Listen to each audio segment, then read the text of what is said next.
Madame, Monsieur, bonjour, ravi de vous retrouver pour ce nouveau numéro du JT.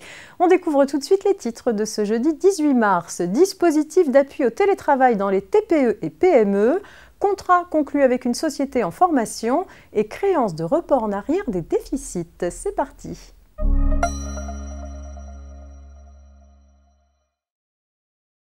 Les pouvoirs publics ont fait du télétravail un outil privilégié de prévention des risques liés au Covid-19 pour les emplois qui sont télétravaillables. Dans ce contexte, le ministère du Travail et l'Agence nationale des conditions de travail mettent à disposition des entreprises un dispositif d'appui conseil destiné aux employeurs de moins de 250 salariés.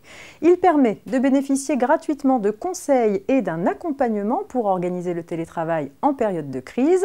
Ce dispositif aide notamment au repérage des activités réalisables en télétravail, à l'articulation du travail à distance et sur site, à l'organisation et l'amélioration des pratiques de télétravail, au maintien de la cohésion interne et des liens entre les équipes et à la facilitation de l'élaboration d'une charte ou d'un accord. Pour en bénéficier, les employeurs doivent demander à être contactés via un formulaire sur le site de l'ANACT.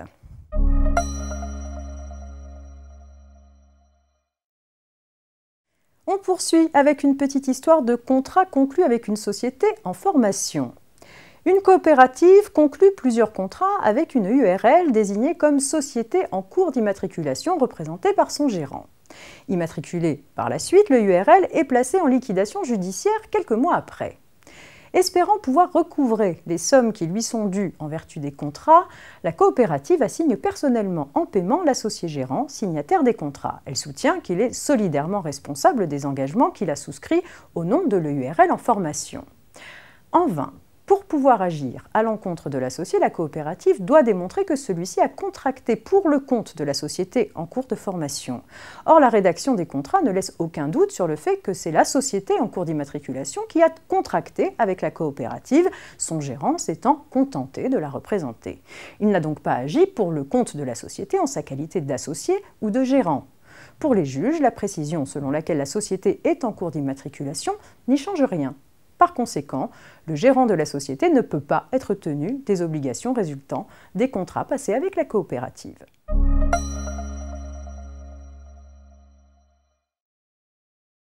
Fiscalité pour terminer.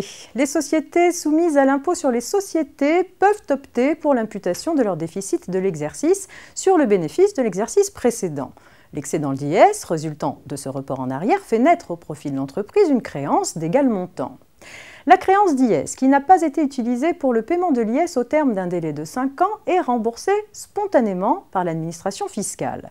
Par exception, les entreprises qui font l'objet d'une procédure de sauvegarde, de redressement ou de liquidation judiciaire peuvent obtenir le remboursement anticipé de leurs créances. Cette disposition a été étendue aux entreprises qui font l'objet d'une procédure de conciliation pour les créances de report en arrière des déficits constatés à compter du 1er janvier 2021. Ce remboursement anticipé concerne les créances non utilisées à compter de la date de la décision d'ouverture de la procédure de conciliation. À noter par ailleurs que le dispositif temporaire de remboursement anticipé des créances de report en arrière des exercices clos au plus tard le 31 décembre 2020, applicable à l'ensemble des entreprises, est également ouvert aux entreprises en difficulté.